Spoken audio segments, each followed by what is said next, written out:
December 11, paper 2-1. A fair five-sided spinner is numbered 13579. Maria spin it once. Find the possibility that the number obtained is 7. तो 7 आने का chance हमारे पास खाली एक है, सो it will B 1/5.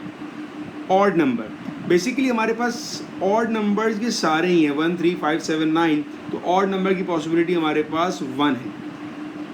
Part B, Pedro spins twice and adds the two number obtained. Some of the results are shown in the table below.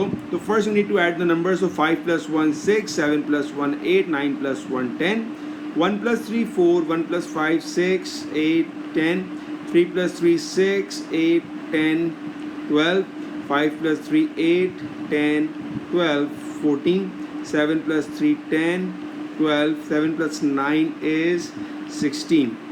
9 plus 5 is 14, 9 plus 7 is 16 and 9 plus 9 is 18. Table complete हो गया आपका.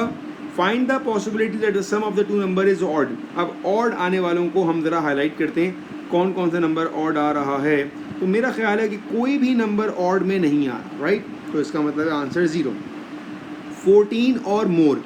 अब ज़रा 14 और मोर को देखते हैं. तो हमारे पास 1 2 3 4 5, तो आपके पास 5 आउटकम्स आ रहे हैं. सो it will B 5 over, sample space कितने हैं इसमें, 5 10 15 20 25, 5 over 25, दैट विल बी 1/5.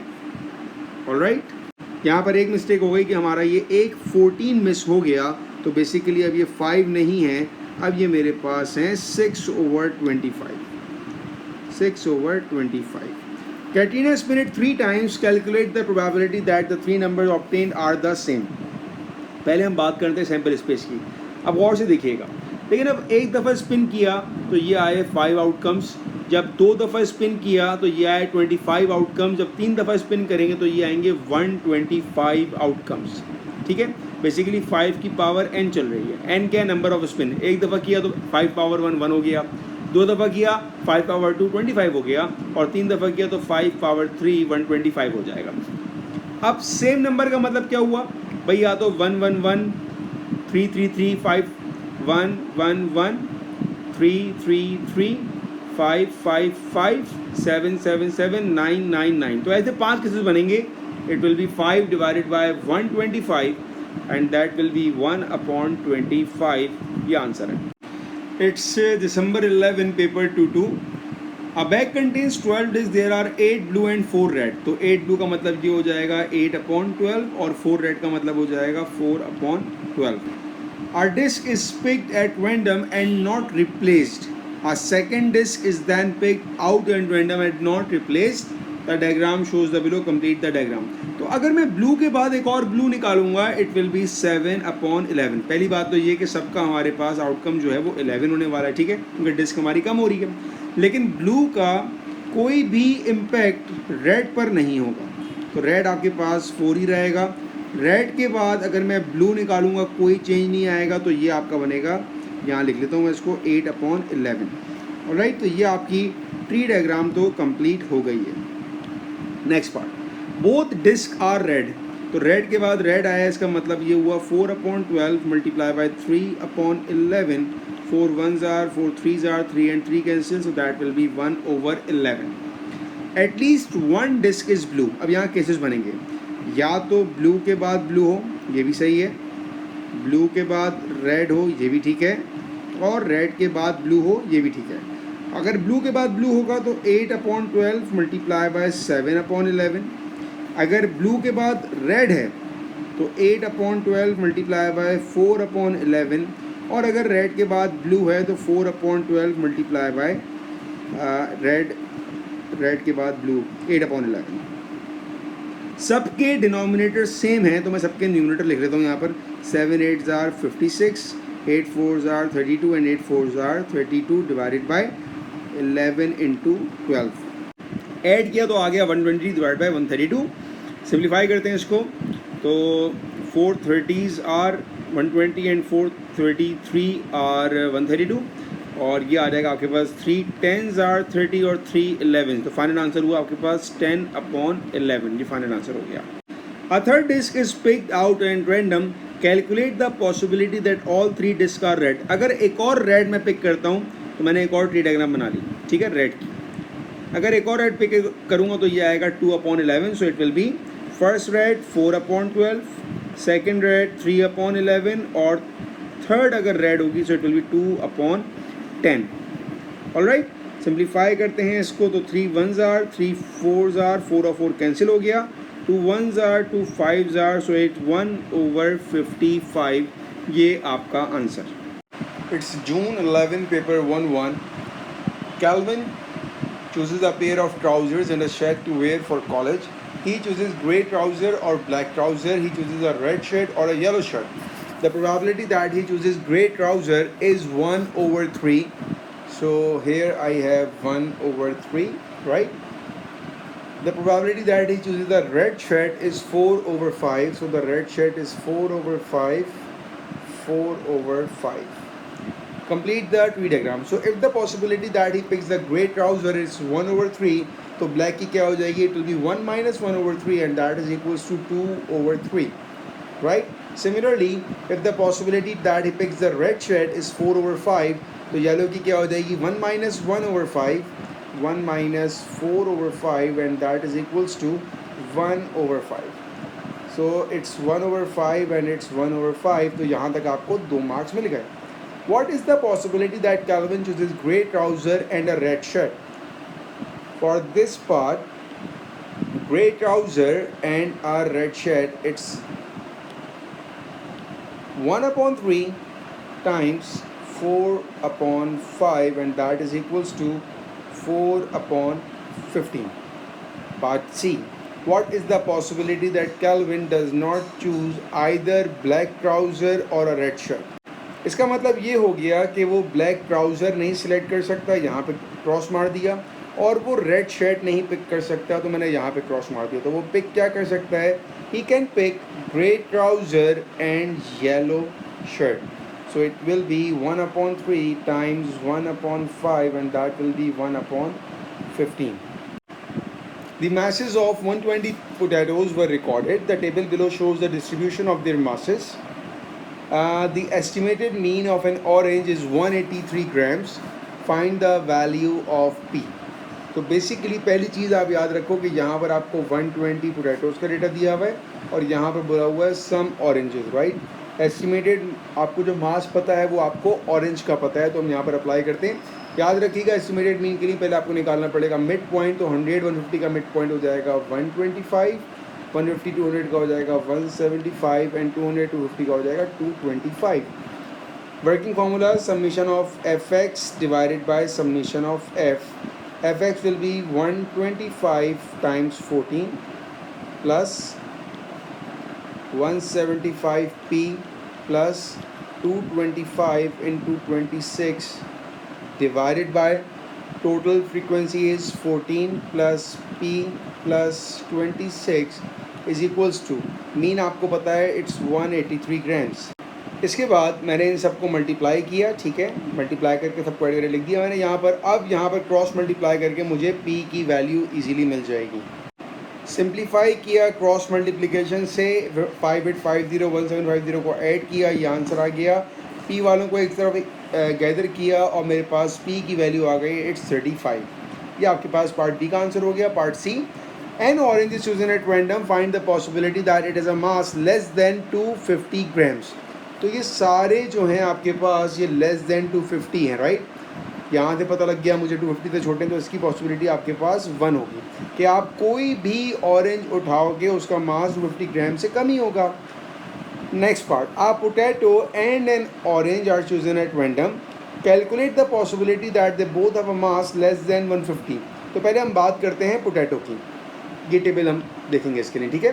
तो पोटैटो आपके पास जो कि 150 ग्राम से कम हो, इसका मतलब है इसकी बात की जा रही है, ठीक है? यहाँ 150 ग्राम से, तो 150 ग्राम से जो कम है दैट इज़ 28 + 14 एंड इट्स 42. ये आपके पास कौन हो गया? ये आपके पास आ गया पोटैटो.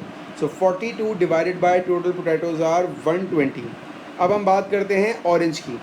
जो ऑरेंज 150 ग्राम से कम है वो कहाँ पर है? वो है आपके पास 14.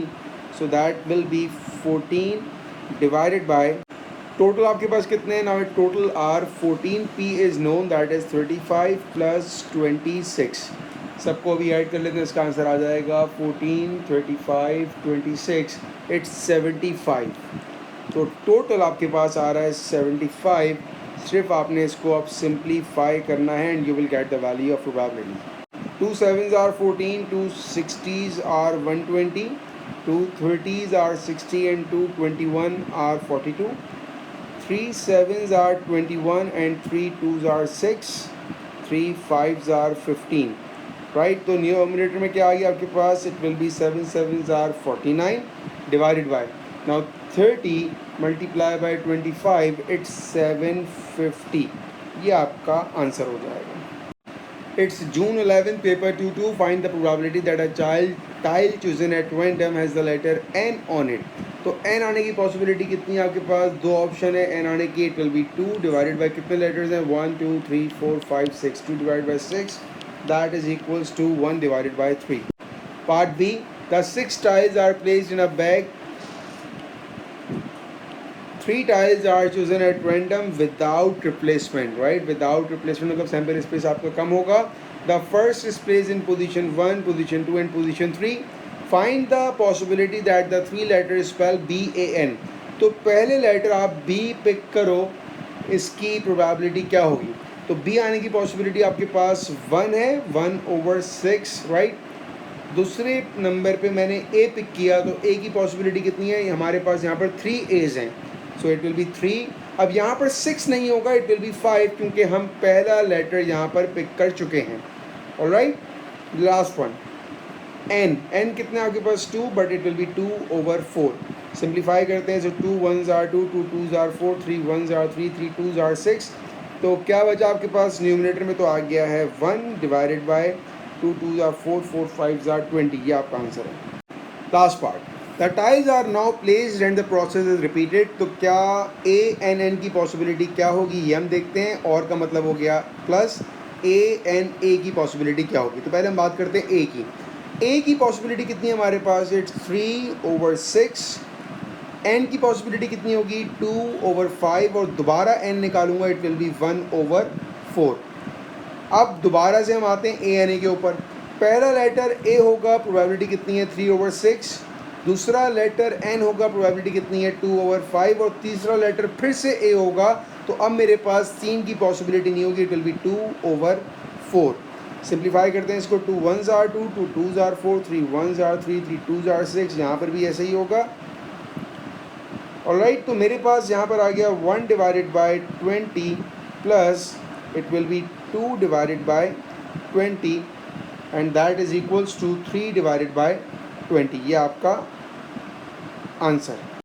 A bag contains 1 red and 3 blue balls. 2 balls are taken from the bag at random without replacement. की डायग्राम कंप्लीट करनी है, तो हमारे पास टोटल बॉल्स कितनी है? 4 हैं। एक रेड है और 3 ब्लू है हमारे पास, ठीक है। तो रेड की possibility that will B 1/4 and 3/4। Red के बाद मैं दूसरी रेड बॉल नहीं निकाल सकता, लेकिन रेड के बाद दूसरी ब्लू बॉल आएगी, सो इट विल बी 2/3। अगर ब्लू के बाद मैं दूसरी ब्लू बॉल निकालूंगा, इट विल बी 2/3, और ब्लू का कोई इम्पैक्ट रेड पर नहीं आएगा, सो it will be 1/3। Right the appropriate probability on each branch कर लिया हम लोगों ने। Find the possibility that the second ball taken is red. तो इसका एक ही केस बनेगा कि पहली बॉल आपकी ब्लू है और दूसरी बॉल आपकी रेड है, इट विल बी 1/4, क्योंकि यहाँ पे रेड 0 है, तो एक ही केस है आपके पास। ये आंसर है। It's December 12, paper 1-2। आपके पास 3 कार्ड हैं, card A, card B and card C, जिस पे नंबर लिखा है 2, 3 and 4। 1 card is chosen at random. A second card is then chosen at random from the remaining 2 cards. The sum of the numbers on the 2 cards is calculated. What is the probability that the sum is 3? तो इसका answer 0 होगा, क्योंकि कोई भी 2 cards को अगर हम pick करते हैं तो उसका सम हमारे पास 3 नहीं होगा। Of course it will be greater than 3, right. Next part, complete the table to show all the possible outcomes.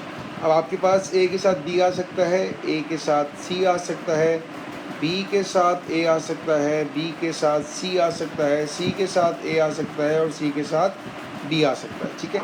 Possibilities क्या होंगी? A और C को अगर हम ऐड करेंगे तो 2 + 4 is 6, बी और ए को ऐड किया तो 5, बी और सी को ऐड किया 7, सी और ए को ऐड किया तो 6, सी और बी को ऐड किया तो 7। What is the possibility that some is 7?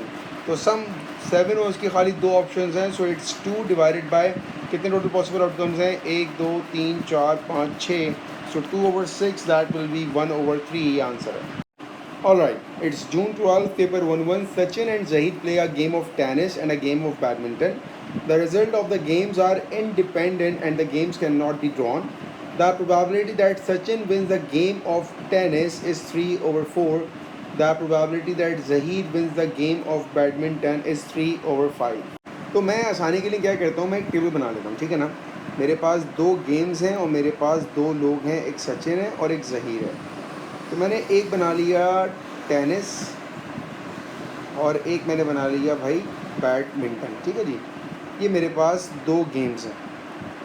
अब आपको क्या दिया हुआ है कि अगर सचिन जीतेगा, Sachin win the game of tennis, so it's 3/4, और अगर जहीर जीतेगा बैडमिंटन, सो इट्स 3/5, ठीक है जी।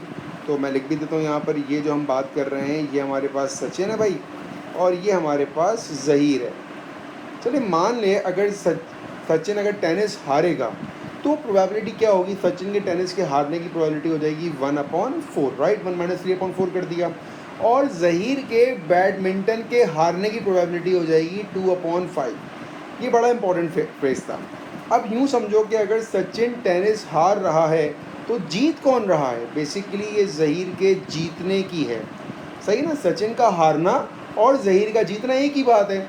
इसी तरह अगर जहीर के हारने की 2/5 है तो बेसिकली ये सचिन के जीतने की है, सही है। ये एक इम्पॉर्टेंट पॉइंट है यहाँ पर कि अगर सचिन हार रहा है मतलब जहीर जीत रहा है, ये इसको यूँ समझना है।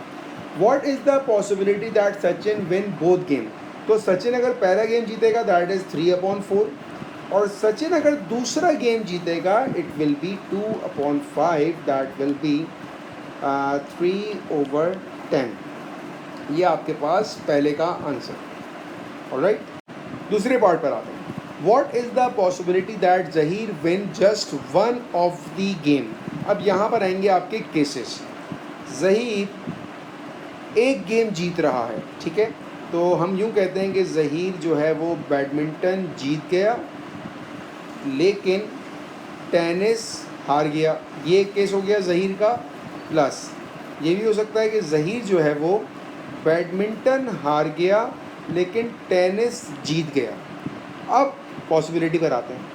जहीर के बैडमिंटन के जीतने की पॉसिबिलिटी तो आपको पता है 3/5 मल्टीप्लाई बाय टेनिस के लूज करने का मतलब क्या हुआ कि सचिन जीत रहा है, सो it will B 3/4।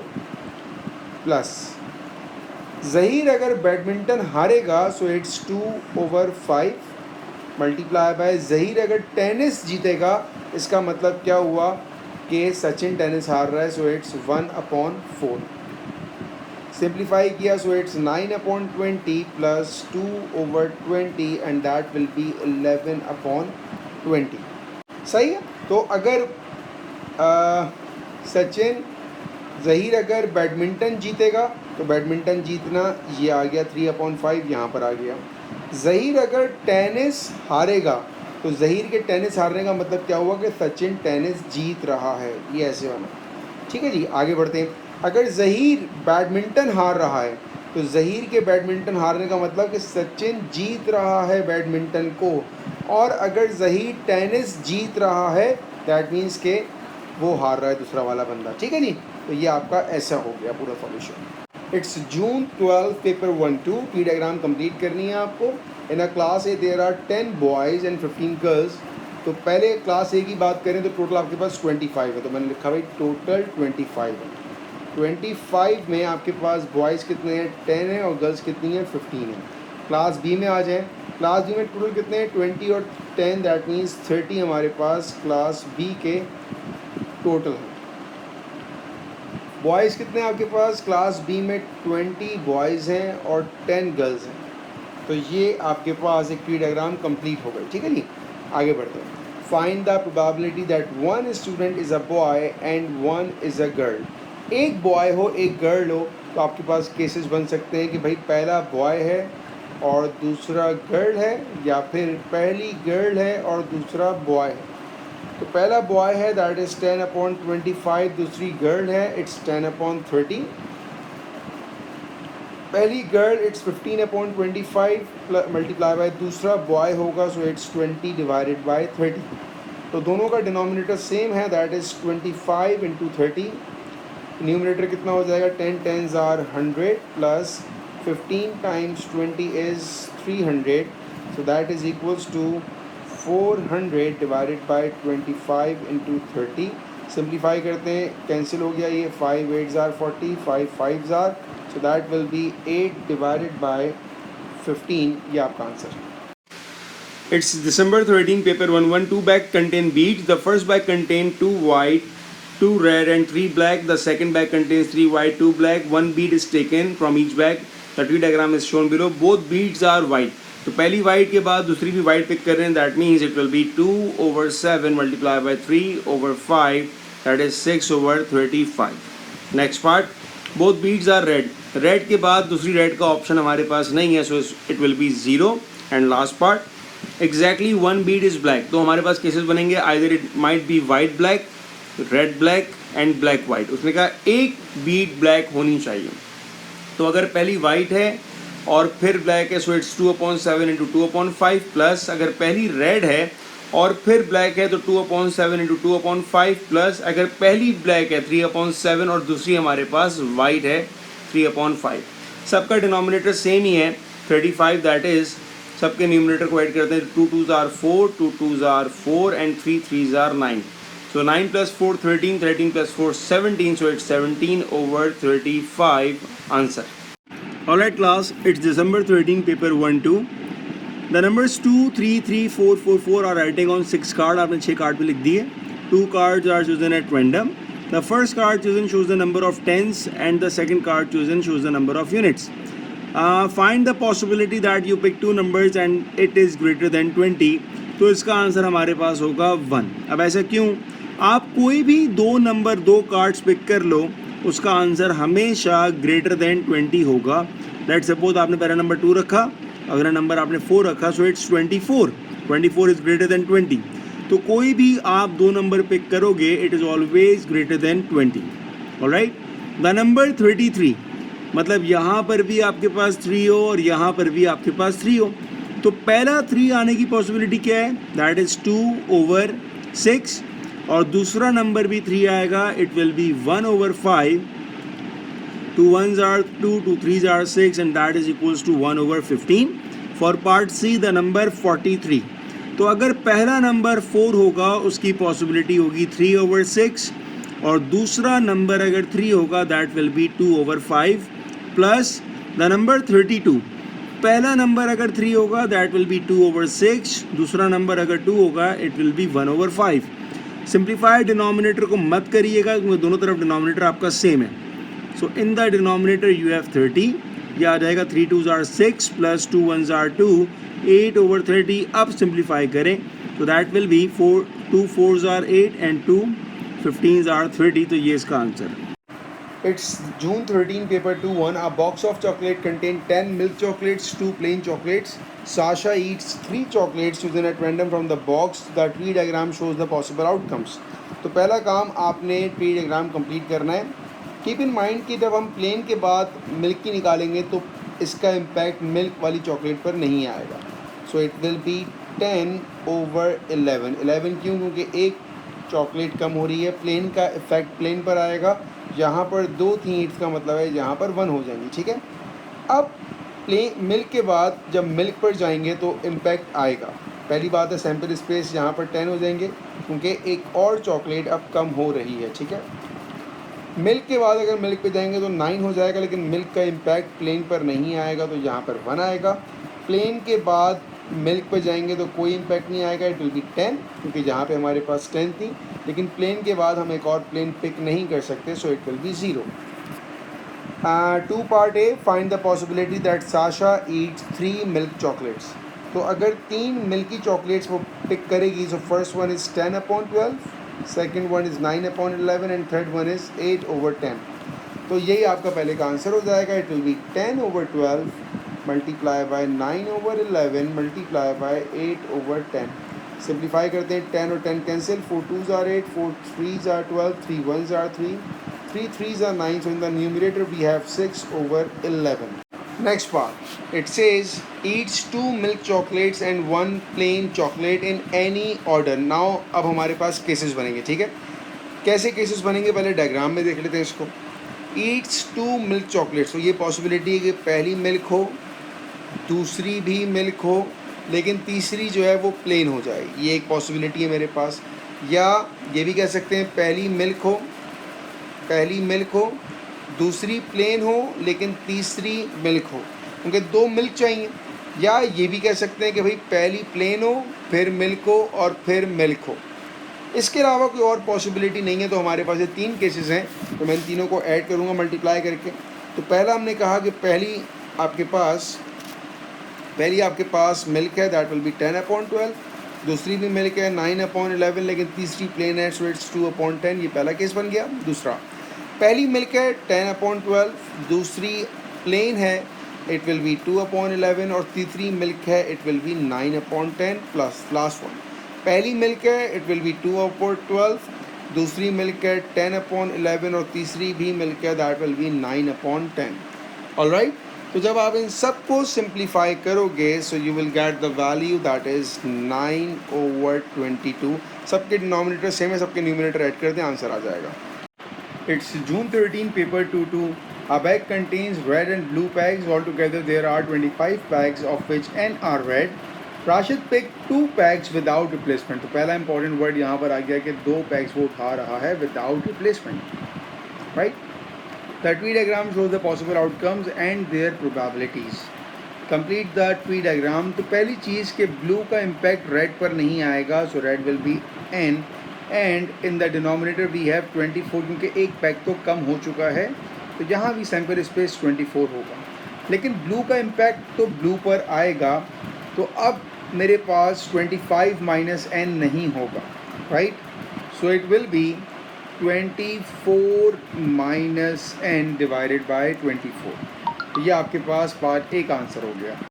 In part 2, write an expression as a single fraction in terms of n for the probability that Rashid picks a red bag then a blue bag in that order. मतलब पहले वो red pick करेगा, उसके बाद वो blue pick करेगा, और यही order होगा. तो red pick करने का पहला ऑप्शन क्या है हमारे पास, it's n/25 from the tree diagram. उसके बाद वो blue pick करेगा, it's 25 minus n divided by 24. ये इसका आंसर है. In part B, it says the probability that Rashid picks a red bag then a blue bag in that order is 1/p. Given that the number of red bags n satisfies the equation equal to 0, find p. तो हम ये ऊपर निकाल चुके हैं. Expression हमारे पास क्या है कि 25 में मल्टीप्लाई कर रहा हूँ, 25n minus n into n is n square divided by 25 times 24 is 600, and the probability is given that is 1/p. अब जो आपको इक्वेशन दी है, इसको हम कैसे यूज़ करेंगे. इस इक्वेशन में अगर मैं इसको ऐसे लिखूँ कि n square minus 25n is equals to, ये वहाँ जाएगा तो -150 हो जाएगा. राइट, तो ये जो एक्सप्रेशन है n स्क्वायर माइनस 25n, ये मेरे पास इस क्वेश्चन में भी आ रहा है. फ़र्क क्या है, खाली साइन का फ़र्क है. तो मैं यहाँ पर या यहाँ पर मैं काम करता हूँ कि इसको यहाँ पर हम नेगेटिव साइन कॉमन ले लेते हैं. जब हमने माइनस साइन यहाँ पर कॉमन लिया, तो फ़र्क क्या पड़ा कि हमारे पास 25 जो है पॉजिटिव का हो जाएगा, और n स्क्वायर जो है वो नेगेटिव का हो जाएगा, इज इक्वल्स टू -150. ये दोनों साइन कैंसिल हुए, तो बचा क्या, it says 25n minus n square equals to 150. तो मैं इस एक्सप्रेशन को मैं यहाँ पर यूज़ कर लूँगा. तो इसका आंसर क्या आ जाएगा, 150/600 is equals to 1/p. 150 time 1, 150 time 4, तो 1/4 is equals to 1/p, implies that p is equals to 4. ये हमारे पास p की वैल्यू आ गई. In part 3 it says solve n square minus 25n plus 150. तो हम यहाँ पर करेंगे मिडिल टर्म. तो ये आएगा n square minus 15n minus 10n plus 150 is equals to 0. n हम कॉमन ले लेंगे, n माइनस 15 इट इज़. यहाँ पर -10 कॉमन ले लेंगे, n माइनस 15. अब हम n माइनस 15 कॉमन ले लेंगे, तो लेफ्ट ओवर पार्ट क्या होगा हमारे पास, it's n minus 10 equals to 0. दोनों को 0 से इक्वेट करेंगे, so n equals to 15 and n is equals to 10. Given that at the start there are more blue pegs than red pegs in the bag, find the probability that Rashid picked 2 red pegs. तो ये कह रहा है कि blue पैग्स red से ज़्यादा हैं, इसका मतलब है कि आपके पास जो ब्लू पैग्स हैं वो 15 हैं और जो रेड पैग्स हैं वो 10 हैं. तो पहला अगर ये रेड पैग उठाएगा it will B 10 divided by 25, और अगर ये दूसरा भी रेड उठाएगा सो एक कम हो जाएगा, दैट मीन्स 9/24. सिंप्लीफाई करते हैं इसको. 5 2s are 10 and 5 5s are 25, 3 3s are 9, 3 8s are 24. उसके बाद फिर सिंप्लीफाई होगा. 2 1s are 2 and 2 4s are 8. बचा क्या आपके पास? It's 3 divided by 5 4s are 20. In the next part it says each member of a group of children was asked their favorite color. The pie chart represents the results. Part 1. The number of children whose favorite color is red is 75. Find the number of children in the group. अच्छा, अगर हम red को देखें तो हमारे पास ये red का angle है, दैट मीन्स 90. हम ये कह सकते हैं कि भाई अगर एंगल हमारे पास 90 है तो there are 75 person in that group. Total angle हमारे पास पाई चार्ट का है 360. तो टोटल के हमारे पास कितने स्टूडेंट्स होंगे हम निकाल सकते हैं by cross multiplication. It will be 75 multiply by 360 divided by 90. Simplify किया and you will get the value of 300. That means there are total 300 childrens. Part 2. Find in simplest form the fraction of children whose favorite color is green. तो हमारे पास green का angle क्या है? Green का angle है हमारे पास 30 और total angle हमारे पास होता है 360. तो हम इसको डिवाइड करेंगे तो वही आंसर आएगा, दैट मीन्स 1/12. ये ज़रूरत नहीं है कि आप ग्रीन के स्टूडेंट्स निकालो और फिर उसको डिवाइड करो, आंसर आपके पास सेम ही आएगा. How many more children answer yellow than blue? पहले मैं फाइंड करता हूँ इनका एंगल का difference. That means 108 minus 78 that is 30 degree. तो 30 डिग्री वाले स्टूडेंट्स वो हैं जिन्होंने ज़्यादा येलो को कहा होगा. एंगल कैसे निकालेंगे? 30 divided by 360 total angle multiply by total number of students, that is 300. Simplify करते हैं इसको and that will give you the value of 25. ये इसका आंसर है. It's December 14, paper 2-2. In a game when it is Mary's turn, she spins each of these fair spinners once. Mary's score for the turn is worked out using the working formula xm plus yn, where x is the number on spinner x and y is the number on spinner y. The possibility space diagram shows Mary outcome. Find the possibility that Mary's score is less than 15. तो less than 15 तो उसका एक ही दफ़ा score आया है. So that is equals to 1 divided by sample space कितना हुआ? 4, 8, 12, 16. So 1/16 पहले का answer. Part 2. Calculate the possibility that on 2 consecutive turns Mary score less than 40 on one and more than 75 the other. जब उसका score less than 40 आएगा तो कितने outcome हो सकते हैं less than 40? 1 2 3 4 5 6 7. All right. So less than 40 पर हो गया 7/16 and more than 75. More than 75 पे कौन कौन है आपके पास? 76 है, 88 है, 97 है. That means 3/16 and you need to multiply them. अच्छा, उसने ये नहीं बताया कि पहले पर जो हो वो आपके पास लेस देन 40 है और बाद में जो है वो 75 है. नहीं, तो यहाँ पर आपके पास दो डिफरेंट केसेस बन रहे हैं, तो you need to multiply it by 2. Alright.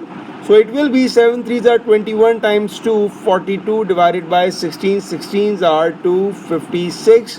Simplify करते हैं इसको. सो 2 21s are and 2 1 are 2 2 2s are 4 and 2 8s are 16. मज़ीद सिंप्लीफाई नहीं होगा ये, तो इसको यहीं छोड़ देंगे. ये इसका आंसर है. Alright, next part. The diagram shows 7 on spinner x and -1 on spinner y. Using the formula, the score for this turn is 7m minus n equals to 38. कैसे आ रहा है? 7m यहाँ पर आया, ठीक है. मैं इसको ज़रा हाईलाइट भी करता हूँ. 7m और -n. तो आप ये देखें कि इन दोनों का नंबर क्या आ रहा है? इन दोनों का नंबर आ रहा है 38. तो ये ऐसे नंबर 38 आ रहा है. ऑलराइट. हमें क्या फाइंड करना है? हमें फाइंड करना है 7m plus 3n.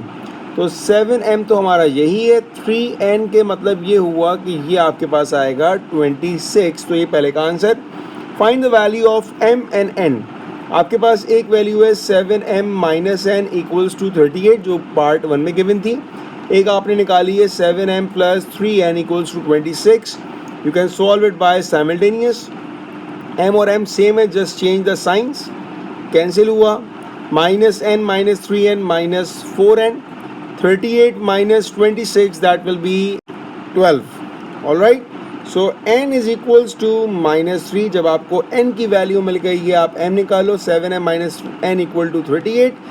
n is minus 3, so that is minus 3 equals to 38. And then it is 7m plus 3 equals to 38. It means that 7m equals to 35. m equals to 7 5s are 35. So m is 5 and is minus 3. दोनों के answer आ गए. और अब आपको कहा है find p. तो p आपके पास ये लास्ट में लिखा हुआ है p. तो अगर मैं इसकी इक्वेशन बनाऊं तो मैं ये कह सकता हूँ p m plus 3n equals to 76. मैं कोई भी नंबर ले सकता हूँ. मैंने p के साथ m लिया, मैं -4 ले लूँ, n के साथ -1 लूँ, 3 ले लूँ, 4 ले लूँ, जो दिल चाहे ले लूँगा. लेकिन फिर स्कोर ये वाला एंटर करना पड़ेगा, ठीक है. क्योंकि मैंने 3n लिया तो p m और 3n का जो स्कोर आ रहा है इट्स 76. तो मैंने 76 लिया. अब मुझे m और n मुझे मालूम है. तो p m की जगह 5 आ गया प्लस 3n की जगह -3 equals to 76. 5p minus 9 equals to 76. 5p equals to 76 plus 9, it's 85. Or p equals to 85 divided by 5. It means 5 1s are 5, 5 17s are 35. तो ये आपके पास p का answer. It's June 14, paper 1-1. On a plate there are 10 biscuits. 4 of the biscuits are round and 6 of the biscuits are square. पूरा question आपके पास है, right. First biscuit, second biscuit, complete the tree diagram. तो अगर पहले biscuit की possibility 4/10 है तो इसके बाद आएगी आपके पास 3/9, क्योंकि सैम्पल स्पेस तो एक कम हो रहा है, 2 बिस्किट्स खाए जा रहे हैं, right.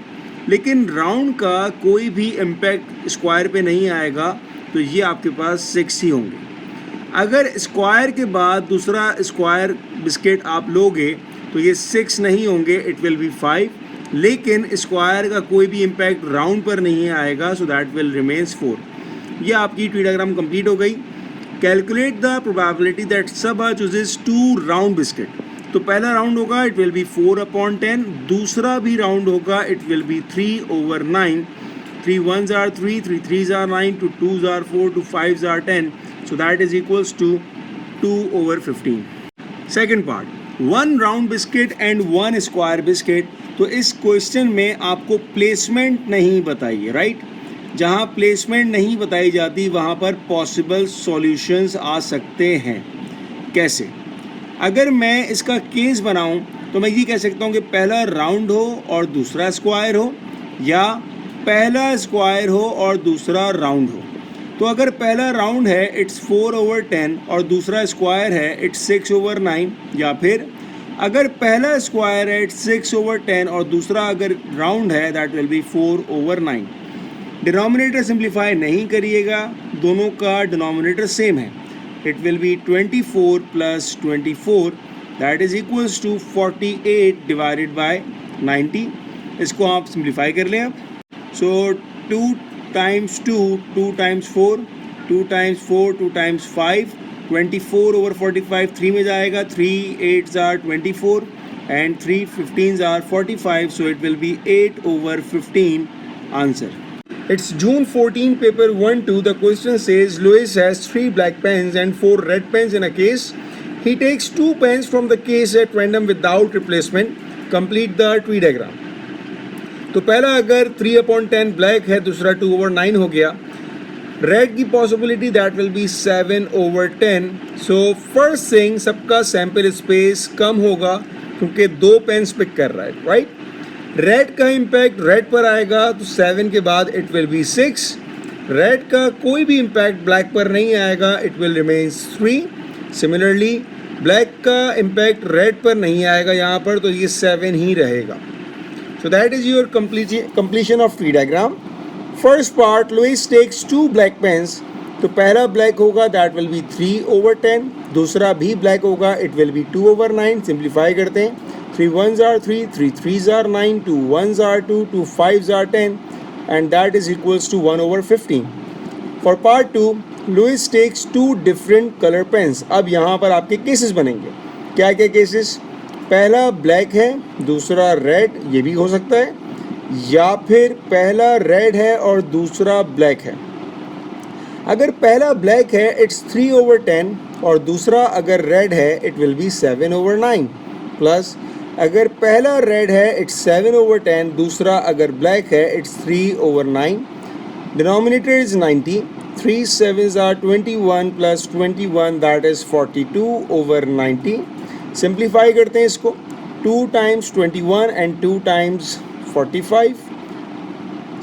3 sevens are 21 and 3 15s are 45. तो ये इसका answer. It's June 14 paper 2-2. A bag contains 6 identical ball number 2, 3, 4, 5, 6, 7. A ball is taken at random from the bag.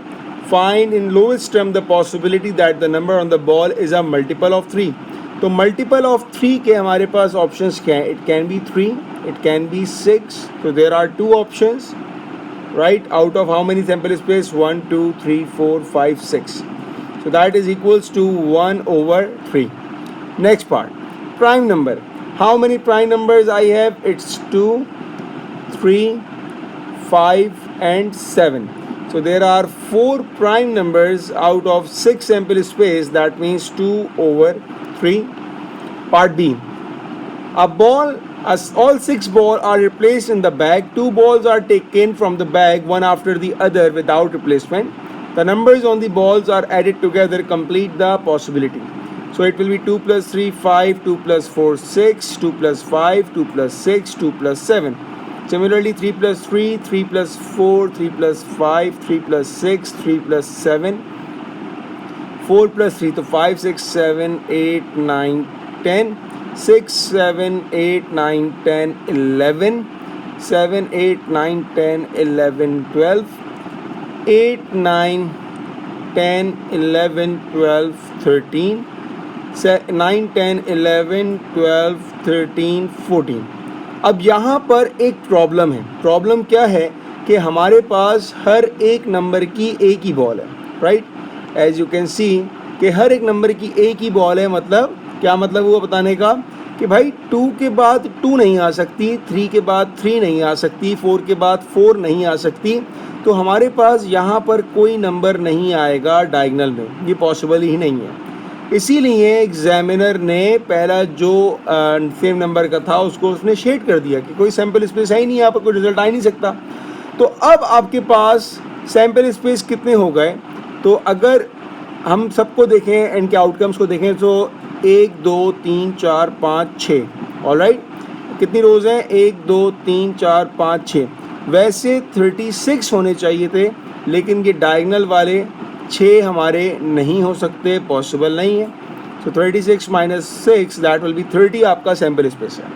अब उसमें आपने देखना है कि ऑड नंबर्स कितने हैं. तो मैं ऑड नंबर को येलो से हाईलाइट कर रहा हूँ. तो odd numbers are 5, 7, 9, 7, 5, 9, 7, 9, 11, 7, 9, 11, 9, 11, 13 and then 9, 11, 13. तो कितने हो गए? काउंट करते हैं. 1, 2, 3, 4, 5, 6, 7, 8, 9, 10, 11, 12, 13, 14, 15, 16, 17, 18. So that will be 18 divided by 30. Alright, simplify किया तो 2 9s are 18 and 2 15, 3 3s are 9 and 3 5s are 15. Similarly for the next part it says less than 18. तो less than 8 को मैं रेड से हाईलाइट करता हूँ. तो लेस देन 8 में 7 भी आ रहा है, 6 भी आ रहा है, 5 भी आ रहा है, 5, 7, 6, 7 एंड देन 7. और कोई नंबर लेस देन 8 पे नहीं है. तो कितने हैं आपके पास? 1, 2, 3, 4, 5, 6, 7, 8. So that is equals to 8 divided by 30 and it will be 2 4s are 8, 2 15s are 30. ये इसका answer. It's June 15 paper 1-2. A bag contains red, blue and yellow counters. There are 60 counters in the bag. The possibility that a counter taken at random from the bag is red is 2 over 5. The probability that a counter taken at random from the bag is blue is 5 over 10. How many yellow counters in the bag? So first I need to find out the probability of a yellow counter. It will be 1 minus 2 upon 5 minus 5 upon 12. LCM लिया, LCM आ गया मेरे पास 60, तो ये आएगा 60 minus 5 into 12, 12 2 ज़ार 24 minus 12 5 ज़ार 5 5 ज़ार 25, तो 60 minus 24 और 25 ये हो जाएगा आपका 5 4 9 49, तो 60 minus 49 it will B 11 upon 60, ये आ गया मेरे पास येलो की पॉसिबिलिटी। अब मेरे पास टोटल काउंटर कितने हैं भाई 60 हैं, तो probability of a yellow counter is equals to number of yellow counters divided by total number, right? तो possibility आ चुकी है 11 upon 60 मल्टीप्लाई बाय टोटल कितने आपके पास 860 इज इक्वल्स टू नंबर आ जाएंगे येलो के, ठीक है। तो कैंसिल किया, इसका मतलब ये हुआ कि येलो आपके पास 11 हैं बैग में, ये आंसर है। It's June 15 paper 2-2. Some people were asked which continent they visited on their last holiday. The results are shown in the table below. North America, Europe, Asia, and the results are shown. Find the probability that one of these people chosen at random visited North America. तो north America कितने लोग गए हैं भाई, 7 लोग गए, ठीक है, तो ये आ जाएगा 7। और सैम्पल स्पेस अगर मैं इन सबको ऐड करूं तो 15 प्लस 7 22 और 22 प्लस 8 ये आ जाएगा आपके पास 30, तो पहले का आंसर आ गया 7 upon 30। Find the possibility that one of these people chosen at random did not go to Asia. तो अगर वो एशिया नहीं गया, एशिया अगर वो नहीं गया इसका मतलब या तो वो यूरोप जाएगा या फिर वो नॉर्थ अमेरिका जाएगा, so that is equals to 7 plus 15, इसका मतलब 22 और सैम्पल स्पेस आपका वही है 30, 2 से डिवाइड करते हैं, 2 11s are और 2 15s are, ये इसका answer. Part 3, 2 of these people are chosen at random. The tree diagram opposite shows the possible outcomes and some of their probabilities. Calculate the tree diagram. ये इसकी tree diagram आ गई आपके पास, ठीक है ना। आपने इसको कंप्लीट करना है भाई। नॉर्थ अमेरिका जाने की पॉसिबिलिटी कितनी है आपके पास है 7 अपॉन 30। अगर दूसरा बंदा भी नॉर्थ अमेरिका का हो जाएगा तो ये आएगा 6 डिवाइडेड बाई 29। पहली बात यह है कि सबके सैंपल स्पेस कम होने वाले हैं क्योंकि हमारे पास 2 लोगों को उठाया जा रहा है, ठीक है ना। 2 लोग पिक करेंगे तो जाहिर बात है सेकंड पर आपके पास 30 का ऑप्शन नहीं होगा क्योंकि एक आदमी ऑलरेडी पिक्ड हो चुका है। अच्छा, नॉर्थ अमेरिका कोई भी इम्पैक्ट यूरोप पर नहीं आएगा तो ये आएगा 15 और नीचे वाला रहेगा 8। इसी तरह यूरोप के बाद जब हम यूरोप पिक करेंगे तो ये 14 हो जाएगा और एशिया के बाद अगर हम एशिया पिक करेंगे तो ये आपका 7 आएगा। बाकी नंबर्स आपके नॉर्थ अमेरिका का यहाँ सेम रहेगा, यहाँ पर एशिया सेम रहेगा, यहाँ पर नॉर्थ अमेरिका और यूरोप सेम रहेंगे, ठीक है ना। ये आपकी ट्री डायग्राम कंप्लीट हो गई। What is the possibility that the 2 people went to the same continent.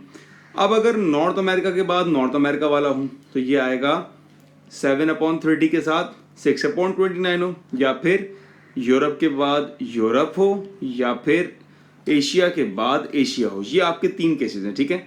तो पहला केस आ जाएगा 7 अपॉन 30 मल्टीप्लाई बाय 6 अपॉन 29, ठीक है। दूसरा केस क्या है आपके पास, यूरोप के बाद यूरोप, तो ये आएगा 15 upon 30 multiply bye 14 divided bye 29 plus, और आखिरी वाला केस क्या है आपके पास 8 अपॉन 30 मल्टीप्लाई बाय 7 अपॉन 29। तीनों का डिनोमिनेटर सेम है, इसका मतलब मैं खाली न्यूमरेटर को मल्टीप्लाई करूंगा तो 7 6 are 42, 15 into 14 is 210 and 8 7s are 56 divided by 30 multiplied by 29 it's 870। Simplify किया आपने तो 42 plus 210 plus 56 it is equals to 308 divided by 870।